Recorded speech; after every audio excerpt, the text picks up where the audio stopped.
Hello and welcome to PMI's Leading for Business Excellence podcast. I'm Susanna Clark, Managing Partner of PMI, the performance improvement consulting and training firm. This podcast brings inspiring stories from across the globe and a multitude of different sectors with great leaders. They share their experience and what business excellence means to them. I learned so much in this episode with Jon Manning, founder and CEO of Arthur Ellis. Hi, Jon, and thank you for joining me for our Leading for Business Excellence podcast today. Thanks, Susanna. Absolute pleasure to be here. Really honoured to be invited. Thank you. Well, it's great. I mean, and I remember that obviously I met you. Well, I first heard about you at the BQF Excellence Day, and I neglected to meet you that day, but we've obviously had the opportunity to have you do some work with us in PMI, and that's been fantastic. So thank you for that. We're looking forward to doing more with you in the future. It'd be great. Oh, yeah. I'm really pleased that the feedback was good, because sometimes my approach is slightly different to the norm, which hopefully we'll kind of go through today. But I'm always pleased when it's well received. So thank you. Definitely. I think it's your approach that being different is one of the reasons why I wanted to talk to you. So I wondered if we could get going with you giving us a brief introduction, a brief summary of your career so far.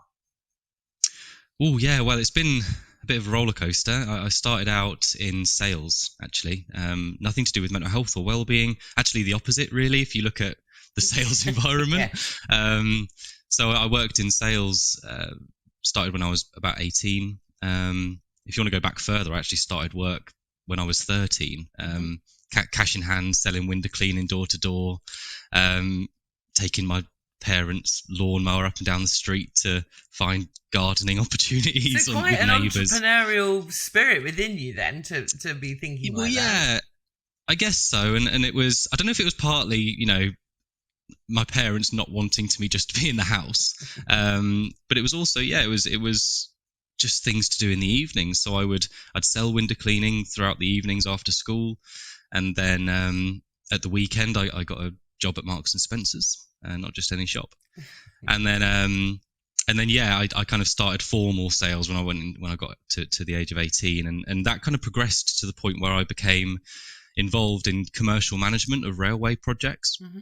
So railway franchise bidding, big bids, 1.6 million or so, and I was responsible for supporting those and leading the team a little bit, and then after a few life events, when I was around 26, 27, I started Arthur Ellis.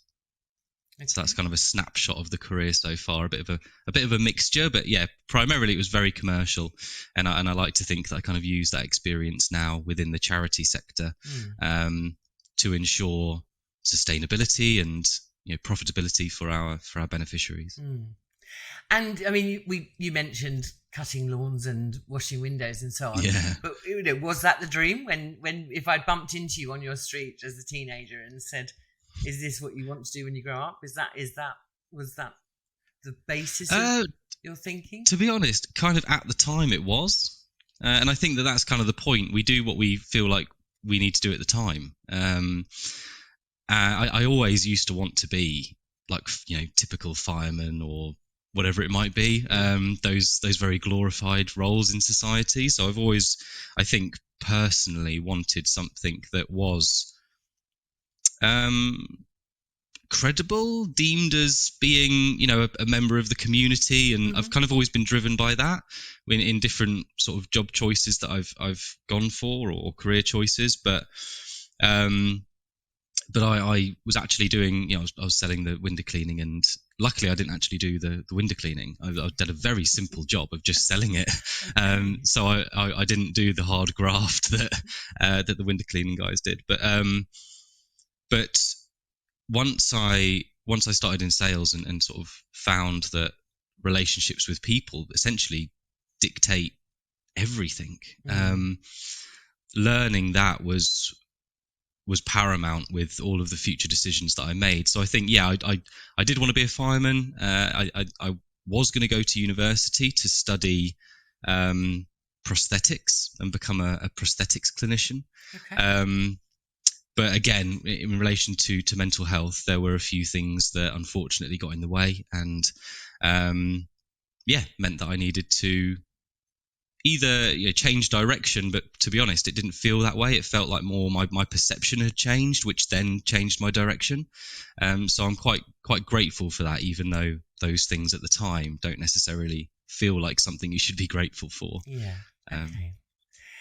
So tell me more about Arthur Ellis, how it came about and really what it is you're trying to do with organisations. Yeah, well, it came about, I kind of referenced, my own history with mental health and well-being, and it's a relatively personal story, but, I'll share it very regularly. So I was essentially in a mental health hospital when I was around 5-6 years old. Okay. There were a variety of things that happened to me in the first year of school that didn't have a great impact on me. So I needed a variety of operations as a result, and that led to a lot of stress and not being in a very good place when I was quite young. But the introduction to that, Susanna, have you seen Shutter Island? No. Well, the listeners might have seen Shutter Island. If not, you can kind of Google it. But it's a Leonardo DiCaprio film about a psychiatric institute. Okay. And not to say that this hospital was anything like that, because Shutter Island is its own thing. But the introduction to gaining support in some ways is more important than the support itself. So the ease of access, how welcoming it feels, and especially at a very young age.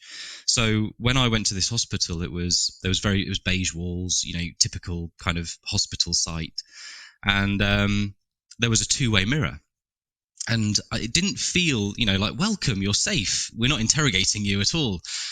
So I didn't talk to anyone anymore about what was going on with me, and that kind of built up until I was around 16 and had another issue and a bit of a relapse, and then 18, and it was just it became a recurring thing without really being able to fully sort it out. I can imagine, have you heard of the Priory? Yes. Susanna? Yes. And what would you tend to associate to the Priory? So. Oh, really? Yeah. From addiction and also depression. Yeah, well, they do all sorts of things. They've got loads of sites around the country, and they all specialise in different things. And I'd been in quite a broad waiting list, a long waiting list at the time, through the statutory services, through the NHS. And people are probably familiar with waiting lists in the NHS. It might not be a shock to people, but I'd been waiting on and off for an appointment for about 4 years, and at that point I was just like, I need to do something. So I was lucky enough to be able to go to the Priory, but just for one appointment. I'm not, Russell Brand or anything. I can't just go there all the time, because it's about £400 an hour. Wow. So I just needed some answers, and that's where I learned about Arthur and Ellis, who are my granddads.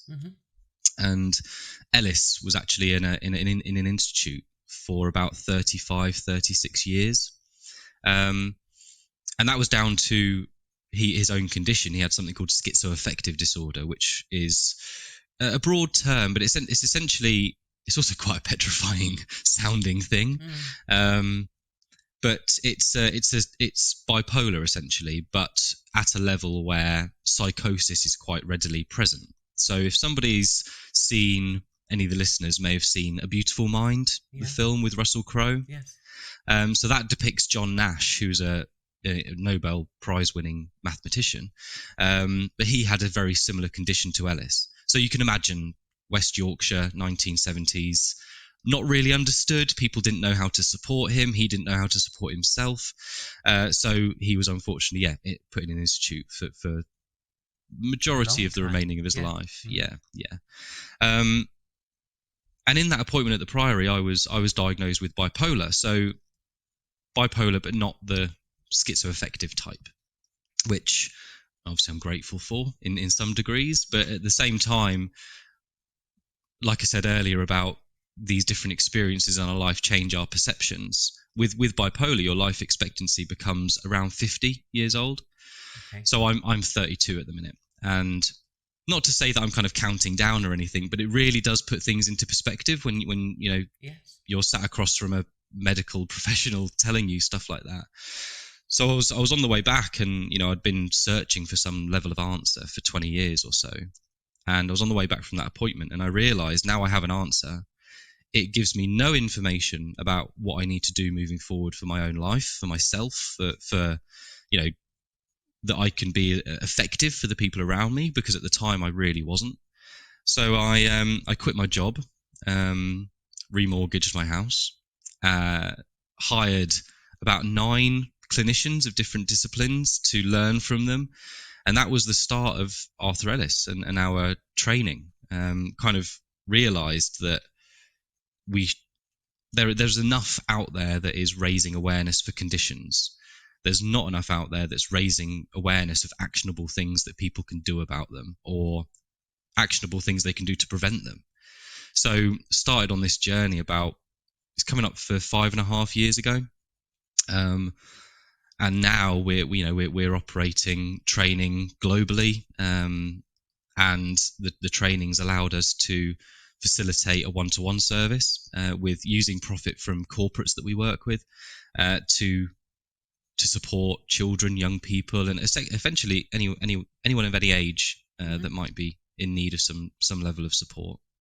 I mean, so it's kind of escalated quite a bit. Yeah, it's an incredible story, Jon, and also it takes a certain kind of character to be able to lift yourself from that position you found yourself in, to say, I need to do something serious about this, and bravo. It's an amazing story, but also the results are incredible. I'd like to talk about the work that you're doing. I mean, I know, as you rightly say, you're doing work in 2 areas. You're working with corporates, and then you're a registered charity that the profits are being used to support individuals yes, on a one-to-one basis. Can we talk a bit about the corporate journey? Because I think that mental health and well-being is so much higher on people's agendas today. Although I suspect that for some people there's still a degree of not being quite sure what. I mean, the benefits to the organisation as a whole, are how well do you think those are understood? I think is my question. Yeah, and you're right. You're right to ask that question, but I would probably add to it as well, Susanna, about not necessarily how well is mental health and well-being understood in a corporate capacity, but what's actually being delivered as well. So if there's a particular goal, is that actually being worked towards, and what is the goal? So in relation to the corporate world, mental health and well-being, I don't want to pinpoint any particular industries or any particular organizations, but I think we all know that in order to make something commercial, it's beneficial to make it more complicated than it is, so that you can be consulting it and whatever, right? It's if you simplify it to the degree that people can do it themselves, then you do yourself out of a job. So I've seen over the last maybe 15 years, looking at all of the history of mental health awareness, specifically into workplaces, is that it started around 2007, and the impact of mental health at that time was assessed at being, to put a commercial value on it, it was around £1,054 per head. So if you, as a business, weren't doing anything related to well-being or mental health for your staff, that was the bottom line impact of cost to you. So that's a combination of different things: people being sick and not coming back into the workplace very quickly, people leaving. Around 300,000 people leave every year from jobs because of mental health. Sick days, for example, there are loads of sick days to do with mental health, but the figures aren't clear, because about 95% of people who are calling in sick due to their mental health lie about it, and they might say tummy bug, cough, kids are sick, whatever it might be. I guess lying, but also not necessarily. They may not have diagnosed themselves or had someone diagnose it for them. They may not know as individuals what's the root cause. Absolutely. Because mental health has a massive impact on our physical health as well. Yes. So we all know that stress exacerbates a variety of different things, whether it's skin conditions, IBS, chest pain, all of this stuff. So you're right, it could display as something else, but actually the root cause being something else, something sort of mental health or well-being related. So to begin with, it's kind of, we need to ascertain what is the goal, and really what are we working on, to understand if services are actually going to be effective for that particular corporate. And I'm personally quite concerned that since 2007, and that impact financially on businesses being about £1,054 per person in the business. So you're looking at about £1 million per 1,000 people impact to the bottom line. Since then, you've probably can tell there's been a huge influx of mental health stuff going into corporates since that sort of point. But now the impact per head is around £1,604. So despite a huge influx of services into corporates, it's actually increasing the cost, the bottom line impact to corporates. So it's gone up by about 64%. So that was one of the questions that I had, and I don't know whether you would have an answer from your perspective, being a well-established business, but it's strange that the negative impact of mental health has been going up despite the introduction of training, services, more support. So that's a very strange thing. Yes, I mean, I wouldn't know. I'm not qualified to know the answer to that, but I guess in my experiences and things that I see, and obviously, data that's around, I would imagine that it's a bit like progress, isn't it? Progress goes on, and with progress comes new influences that can affect our well-being. So, for instance, social media, has impacted people in different ways, and that could have a longer term effect than you might realise. Automation, and different people feeling not qualified, not capable to use ever more examples of technology. I would imagine all of this is having its impact. Absolutely. There's so many different correlations, especially I'm pleased you brought up social media, because social media, say it was released about 2007 when mental health awareness into workplaces started. In 2010, I think there was a Harvard study which showed that it was particularly focused on females, so more young women, but the amount of young women in society that were self-harming tripled within 3 years of social media being released. Goodness. So there's huge amounts of direct correlation, and if you look at what that does for our communication skills, we're introducing lots of technology. It's changing the way that we communicate. So now people who are 26 years old, who are maybe entering the workplace after university or are already in the workplace, they won't know communication without smartphones. Because smartphones were released when they were around 10, 11 years old. And then if you look at social media, everyone who is now 18 this year or 19 this year won't know life without social media. So we're not necessarily, it's not just these things that we know have a negative impact on us that are part of our lives, but it's now there's a brand new generation coming into the workforce who don't know any different. We might have a reference because we know life before it, and we've built skills up and grown building skills to communicate and all of these different things. But technology in particular, aside from a variety of other societal things that are going on, is actually diminishing our capability to be well. Which is frightening considering how all prevalent technology is. Exactly, yeah, and that's one of the things when you're looking at mental health or well-being, particularly in businesses, it's not necessarily just doing a survey and figuring out if your staff are happy. It's what methods of communication are you all using so that you feel like a team, so that you feel like you're part of a community and you have a sense of belonging. And that can be driven by a really well-structured well-being strategy, providing that it's evidence-based. And there's 5 particular areas that organizations can work on. Happy to go through that That would be in more great. Yeah, detail no, if I'm you really like. interested. Yeah. But that's my concern really, is that organizations, particularly leaders, the decision makers within businesses, will have been making decisions and trying to do their best for their colleagues and their staff since 2007, but all they're seeing is the numbers go up, and we're stuck in this kind of firefighting state of different things being released into society, maybe not necessarily regulated, which is having a big impact on people outside of work. And then that's in turn, meaning that organizations are having to firefight these issues in order to, achieve what they need to achieve. So there's this really strange balance of almost like, the world working against our well-being.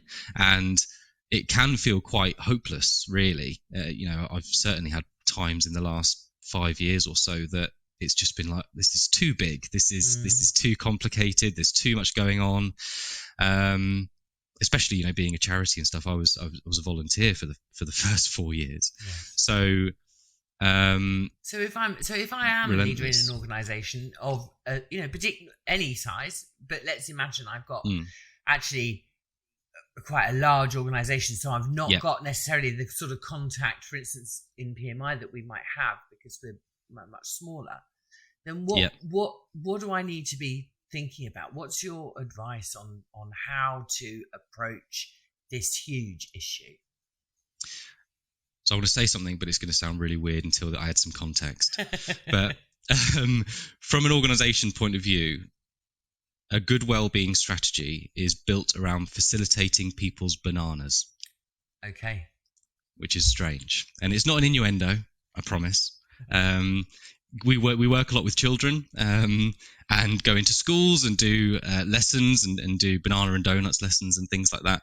And you can imagine the kind of excitement and innuendos that we get. It's very fun, but it's something they remember, which is wonderful. Yeah. So a banana...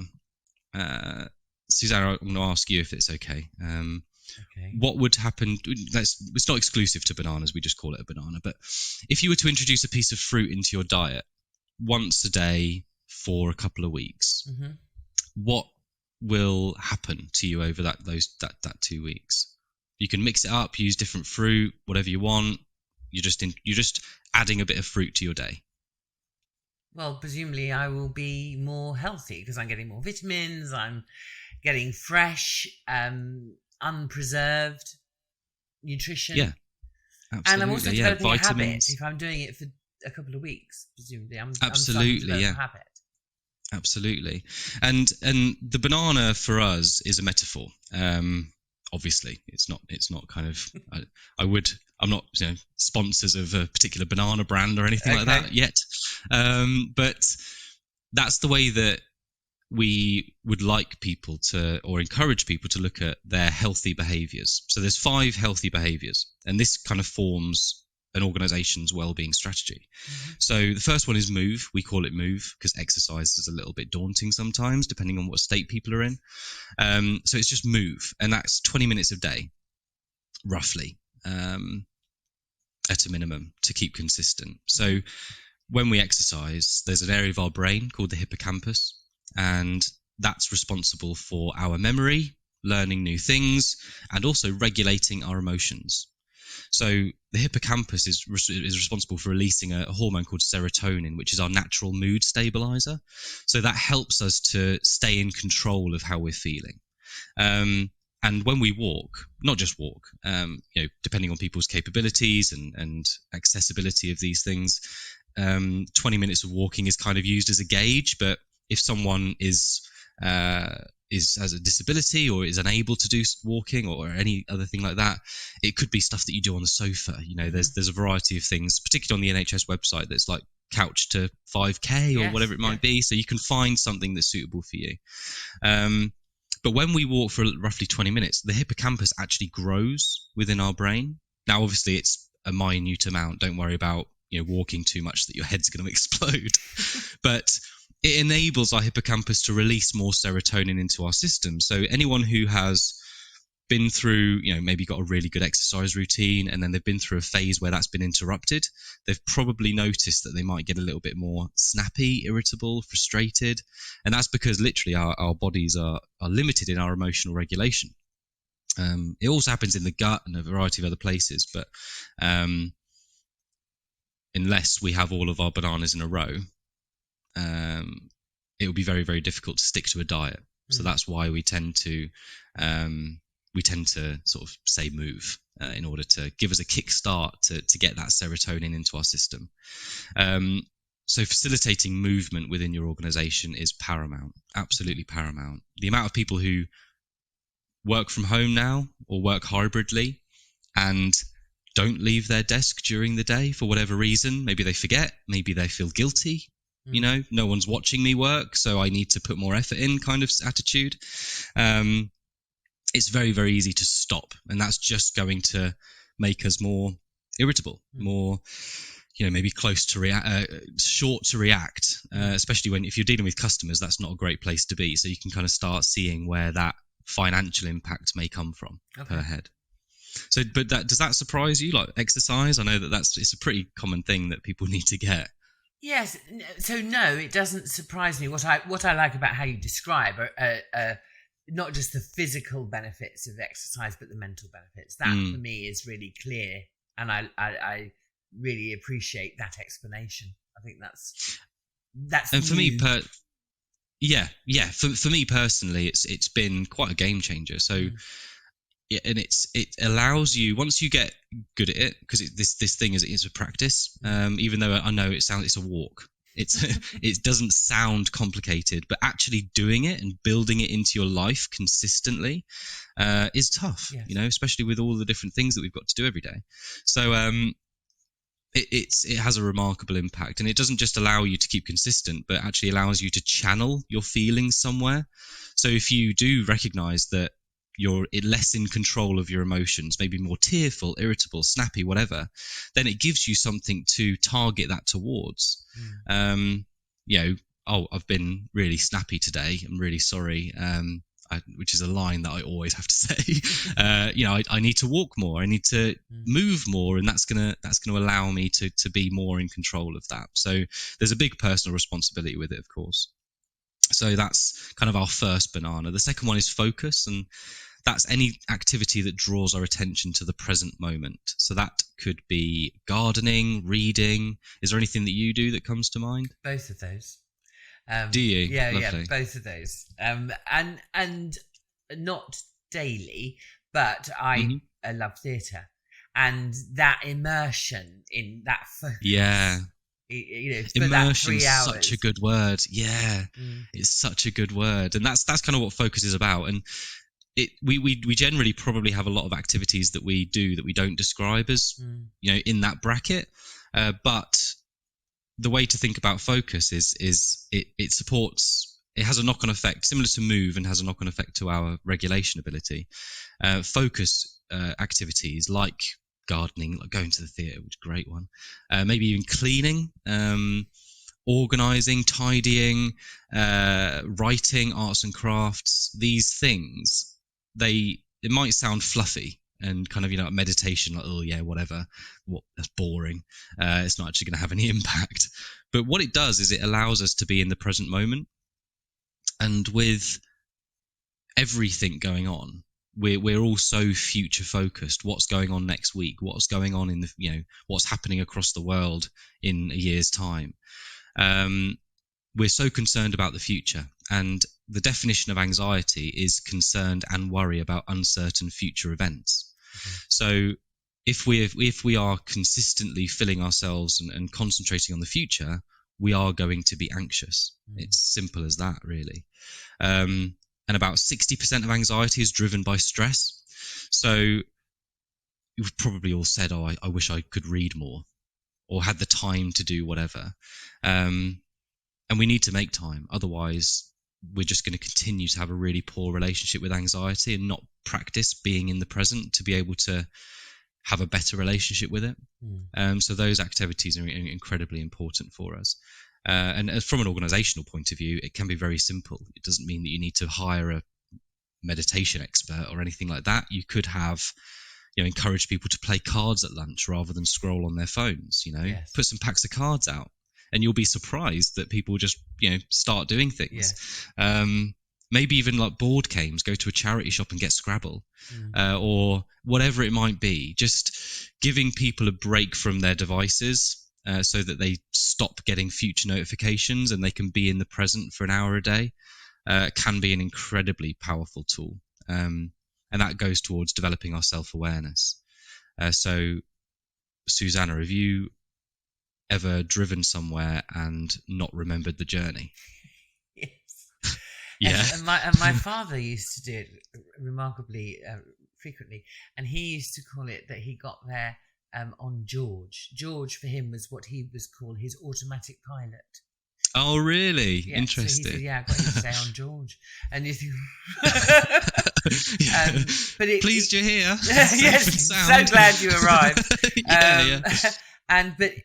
He was an architect, and his brain would be still on the drawing that he was doing, the building he was designing, whilst driving along. Yeah.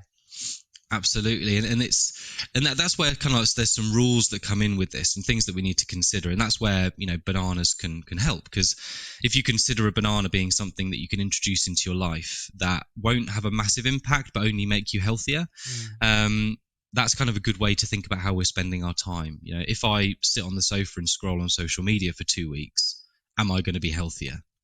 And probably the answer is no. So it's not something that's good for us. And when it comes to, if he was an architect, he'd be drawing all the time, which sounds like that should be a focus activity. He should be on top of it all the time and be great. But if there's pressure attached to it and it's not something that it's something that you have to do, then that kind of changes our relationship with it a little bit. And that's why people could maybe sometimes get a bit resentful with work, even if it's, even if they work in a gym, and exercising all the time, you can still have an impact because your relationship's different with it. So these are things that are stress-free, things that we enjoy, things that we make the time for, where we don't have to do anything else. And it can have a huge impact for us, and sort of forgetting how we've got somewhere, or maybe being asked what we had for dinner last night and we just cannot remember, tend to be very, very early pre-symptomatic signs that we need to take a bit more time for ourselves and maybe play cards at lunch, or focus on gardening this weekend, so that we can allow our brain to have a bit of a break and our synapses to not be crossed and align themselves. So that's kind of focus. Discover is the third one, so that's learning new things. Susanna, not to mention any particular names, but at work, do you tend to feel sometimes like it's much easier for you to do something rather than giving it to someone else to do, even though it's someone else's job? Yes, sometimes. But that also works both ways. I mean, I had a conversation this morning where I spoke to somebody and I said, could you do this for me? Because it was going to be easier and quicker for them to do it. But really, it should have been something that I did myself. Right, okay, yeah, that goes both ways. Yeah, for sure, absolutely. So discover is linked to sort of the third element of what we call our emotional skill set. So we've got regulation, we've got self-awareness, and the third one's motivation. So do you have kids, Susanna? I do, two daughters. 2 daughters. So getting up for school in the morning and that sort of thing, how motivated would you say? Well, they're beyond that these days, but oh, are they? Okay. But when they were young, not so much. Not so much. So motivation, we kind of split into 2 categories. Extrinsic, which is probably what parents or people are more familiar with. So externally motivating somebody. So geeing them up, maybe pulling them by their ear sometimes if they're really reluctant to get out of bed, or or kicking them out the door. Hopefully not physically, but that's extrinsic motivation. But for our well-being, unfortunately, I can't exercise, or someone can't exercise for me, and I get the 6-pack. So from a well-being perspective, we look at internal motivation, like intrinsic motivation. So from within, how self-starting are we? How do we get going in the morning? How do we feel? And If we're lacking in motivation, that might come across as being quite lethargic. Happens in winter a lot. It could be that we're just feeling quite sluggish. Maybe we're lacking enjoyment in the things that we do. And discovering things can help with that massively. So that could be something that you achieve, something that you accomplish from scratch, and you see the benefits of it.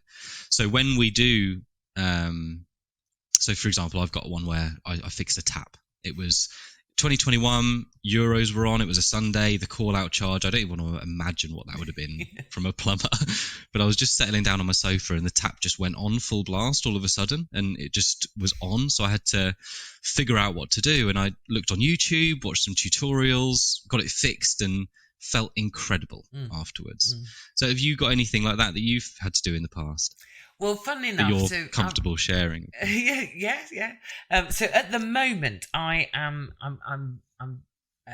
starting a project outside of work, but it's charity related, sustainability related, and it's associated with providing food, but high quality dinners for people, and then profits are going to go to plant a tree. So as great. part of that, one of the things that I'm doing it with some friends, so it's a group event, and one of the things that I've offered to do is make bread, but make artisan bread from scratch, etc. And the first set of bread I made was absolutely beautiful, and I have been making bread for the last 2 weeks, and I haven't managed to make it as well as the first bread I made. And I've had to really think about what is it I'm doing differently? I'm using the same ingredients, all the other things. Yeah. And so that but the pride I felt with the first 2 loaves that came out that were amazing. And now I'm starting to just work harder on getting better and better and better at it. So my family, as and when they're home, are having to eat fresh bread. It's not something they're complaining about unless it's flat. I can imagine.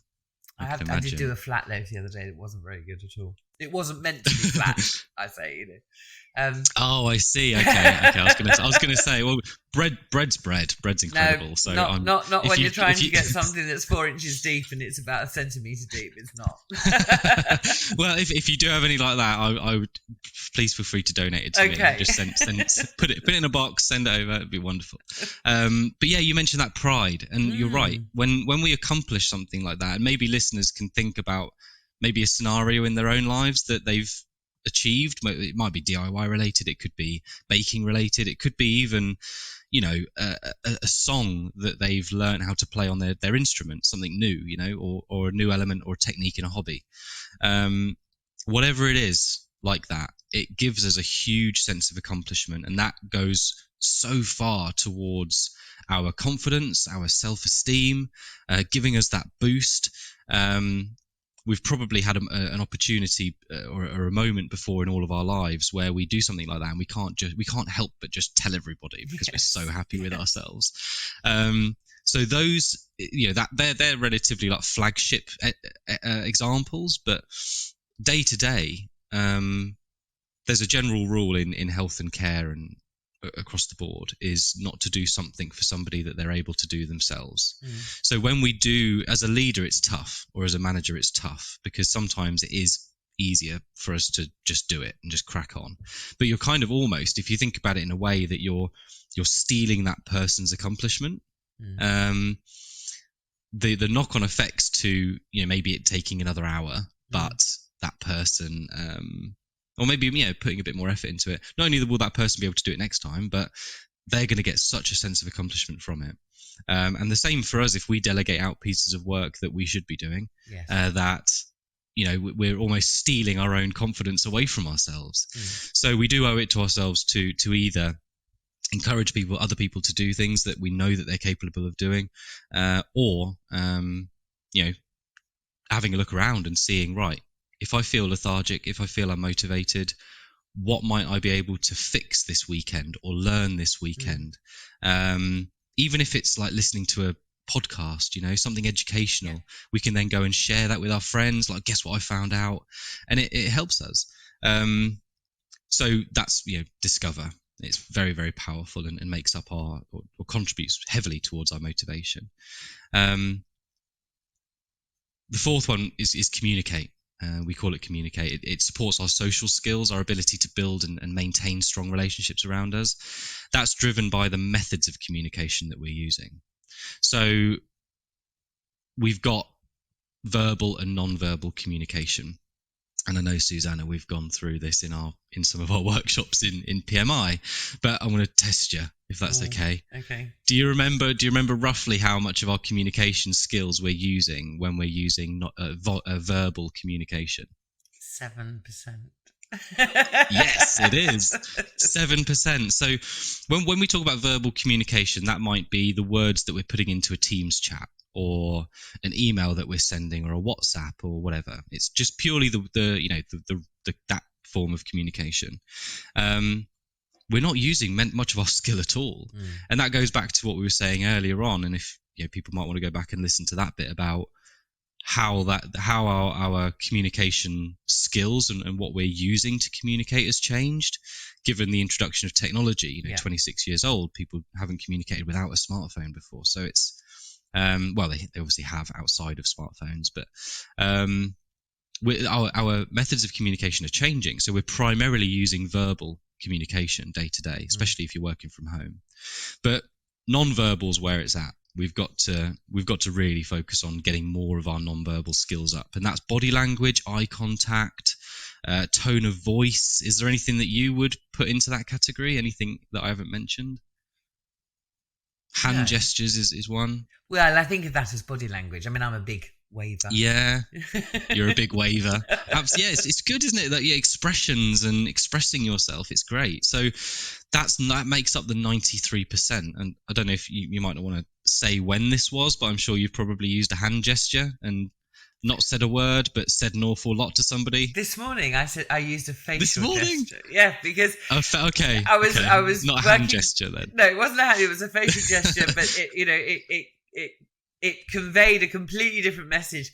And the person I was talking to, she said, "I'm really not convinced. You're normally really positive, but that face you just pulled doesn't make me think this is the right thing to do."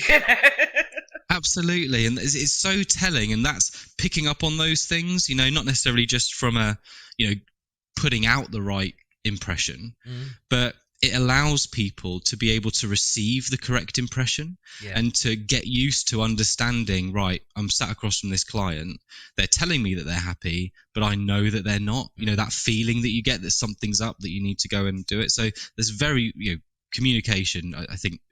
I'll waste my time if I try and convince people that it's a valuable skill, because I think people know.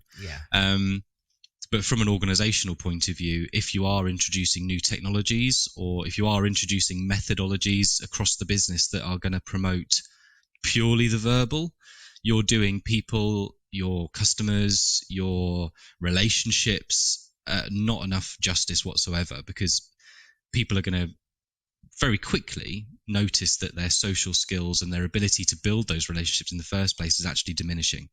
So as part of a well-being strategy, including maybe reviewing how do all of our people communicate day to day internally, how do we communicate with our customers, is it face to face, are we, even if it's online, are we allowing people to access those skills, are we facilitating our people's relationships, which can be quite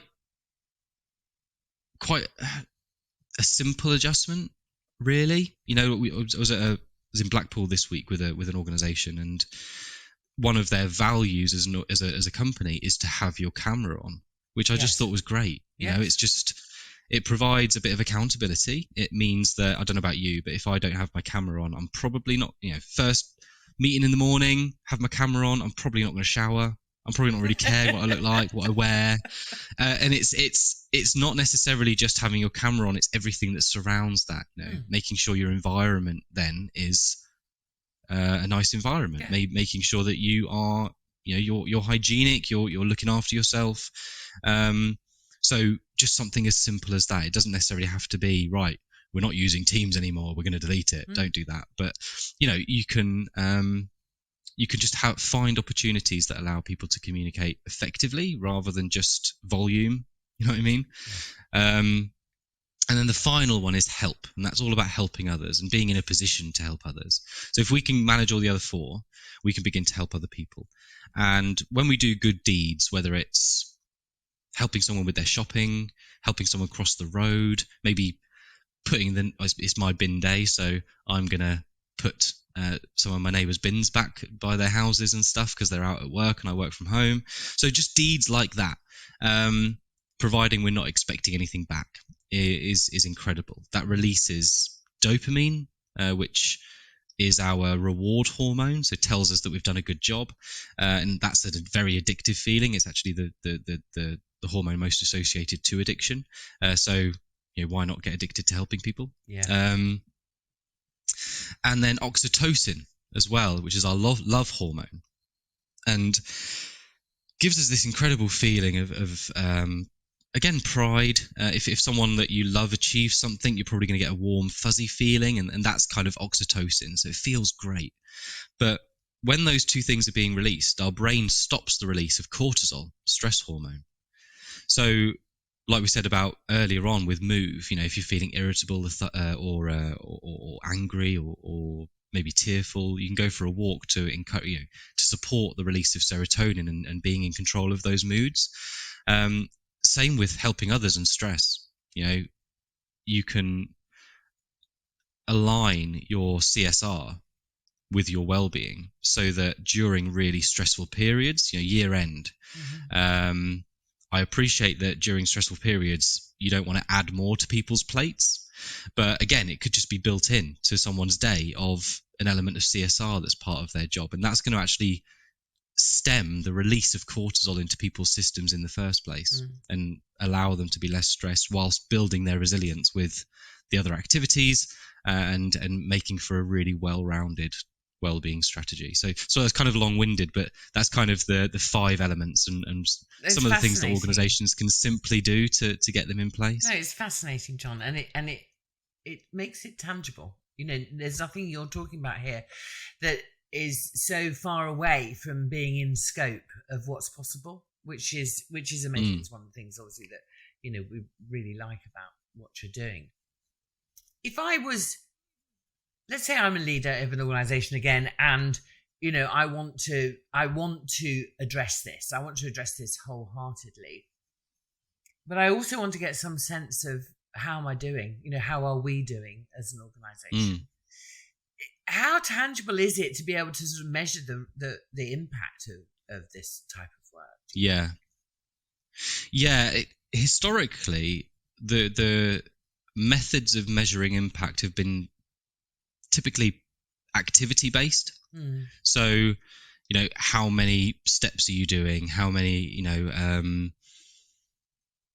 appointments have people had, or what's our utilization? Do you know what I mean? So it's kind of like the number of appointments or whatever. So if you're looking at your EAP, or if you're looking at services that you might have in place, the first thing to do is to kind of have a look at how are they measuring themselves, and whether it's either activity based, so quantitative of how many appointments are we doing, rather than outcome based. So what are the actual outcomes of those appointments? Are people happy? Have you made a difference to their lives? Which isn't often measured. So there's relatively simple measures to that. And if you think back to my sort of story at the beginning of the introduction to gaining support, so many times have I heard that people have reached out in businesses or reached out to a service that the business has as an employee benefit, and either never heard back or not had a great experience, or maybe not had enough support, or it was too generic, whatever it might be. But their 6 appointments are still going to go on to the impact data of, aren't we doing a good job? But actually their experience may have had the impact on them that is not encouraging them to reach out again in the future. We did some, just to put that into context, we did some groups, weekly groups on a Saturday for children that were affected by drugs and alcohol. So they'd been removed from the family. Some of them were looked after by foster carers or whatever. Some were looked after by alternative guardians. And it was very, very cute. They were like 6 years old, and for some, they were doing art and a variety of things. It was lovely. But we had, I think, 4 groups that we could do with them. And on the third group, I was getting a bit, not necessarily existential, not that extreme, but it was obvious that this wasn't going to be enough to help the kids. 4 groups it's good, but it's not enough to help them. And the way that I phrased it at the time was, we're not going to be able to fix them. And I was wrong. I was very wrong. And someone that I work with corrected me and said, our job isn't to fix them. These kids or these people will be in support for the rest of their lives. And I think to a degree we all are.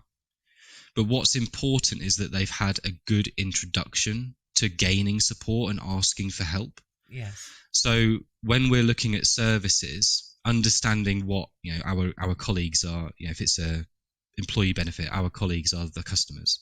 So we need to understand what the customer experience actually is. Is the introduction to it easy? Is it simple? Is it welcoming? So that's kind of the first thing. How do people actually access the service, and what are people saying about accessing it, not just taking the organization's word for it? And then having a look at how it's measured in a way of being a bit more, not personally identifiable, but we use measures like a Warwick Edinburgh scale, which is 14 questions or so. It's a psychological assessment. So we do the qualitative stuff, like we call them happy sheets. So, how are you? What's your feedback? I hope you had a nice time.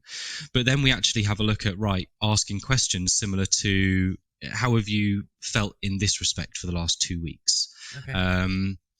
And we do that before we start appointments and at the end of appointments to have a look at, what is the actual difference to well-being that we've had on that person? Yeah. And if you look at sort of NHS services, for example, there's a study by STEM4. So if you've got training internally that's encouraging people to go to their GPs, and more than likely they're going to be referred on into secondary services, which is mental health appointments or assessments, etc. The impact of about 6 appointments is a positive impact overall of about 1.6%.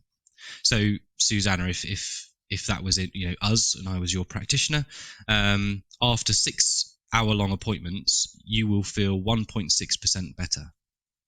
That doesn't sound great. Well, no, it's if, and that's kind of that's it. That's kind of the point. Why? You're encouraging me to go and get that service. Why? Do you know what I mean? Where's the incentive? Is it actually going to help? Yes. And there's a rule in psychology where if somebody has to fight for something 3 times and they still don't receive it, they will give up. It's kind of it's a natural, almost a biological response of, when if you put 2 animals in a cage, they'll fight to find out who's dominant. And once the success rate of the less dominant creature dips below 30%, they will not try again.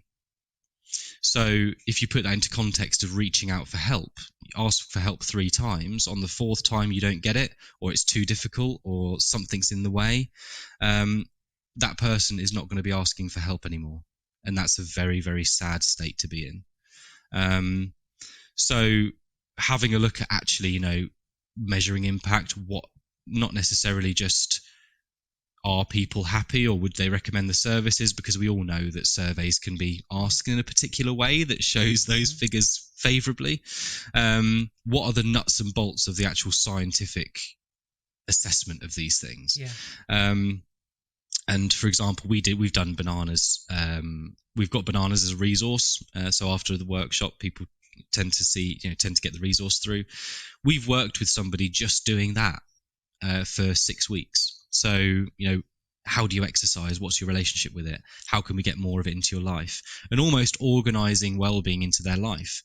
And we did that pre and post assessment, and their well-being increased by 139%. Good grief. So if I could tell you, that, and none of it's clinical either. So the history of mental health has been, do you know the signs and symptoms of depression, anxiety? And for a leader, manager, someone who's a colleague, that's very daunting. I've had half a day of training. Should I be talking about conditions with somebody? Am I overstepping the mark? And so if we can just purely focus on those practical elements of life, someone's life, then you can have an incredible impact to their well-being just by facilitating it. You don't have to work out for them, just by facilitating it, and you can have a huge impact to their life and how they feel, and ultimately their work. So it doesn't need to be complicated. We just need to do it. Yeah, that's fascinating. And that data about the psychology study of 5 something 3 times, that I will hold that, because I find that really resonates. I understand it and recognize it completely. So being more conscious of that too. If you think you're reaching out to a service for the 3rd time and they've not got back to you, or you've told them the same thing, or maybe in that period of time, reaching out to a service 3 times, more than likely 6-9 months might have gone by or whatever. So you're probably providing more information that they might still not be listening to. So it becomes so disheartening. And if you think about, the lack of things that we've spoken about so far, like lack of motivation, lack of emotional regulation, and you're trying to really fight for that, whilst feeling that way. Yes. It's not beyond thought that people wouldn't even try 3 times. Exactly. Exactly. In the first place. The whole reason for asking you to join me today is because I find that this is an area that's fascinating, but most importantly that you've created a system by which people can engage and create results in a way that is so tangible, doable. I think it's fascinating. And I suppose, therefore, my last question is going to be that if a leader came to you and said, what do you think makes a great leader? Given what you know as well, what would you say? I would say that it's having a good relationship with your bananas, personally, because you need to be in a good place in order to lead. If you're not in a good place and you're leading people, those people are going to be misled. But also having a very good understanding and a good ability or skill to balance the difference between personal boundaries and sacrifice. What I kind of mean by that is, as a leader, the way that I see it anyway, you might see it differently, Susanna, because I think leadership is different for different people. But for me personally, leaders eat last. And that's, yes, there's glory in being a leader, and you've got a job title and whatever, but ultimately you eat last. You make sure everyone else around you is okay before you make sure you're okay. And yes, that does contribute to being a good leader, but not at the sacrifice of yourself. So I think having that real, having solid boundaries in place with your own person, yourself, and being able to implement those boundaries in your support network and the people around you, whilst, helping people and being somewhat sacrificial to aid others. I think having the balance right of that, not necessarily the act of it, but the balance, is a good leader. Jon, thank you so much for taking the time and joining me today. It's a fascinating topic. I'm looking forward to our own conversations in the future. Well, thank you so much for having me on as well. Appreciate it, and appreciate you, Susanna, and the work that PMI do as well. So thank you. Thank you. I really hope you enjoyed this episode of PMI's Leading for Business Excellence podcast with Jon Manning. I hope you feel inspired to think about your own mental health and well-being, what you can do and what you can do for others. I know I do. If you'd like to know more about how you can develop your career in business excellence, transform your organisation, then please do drop us a line. team@pmi.co.uk. I'd love to hear from you.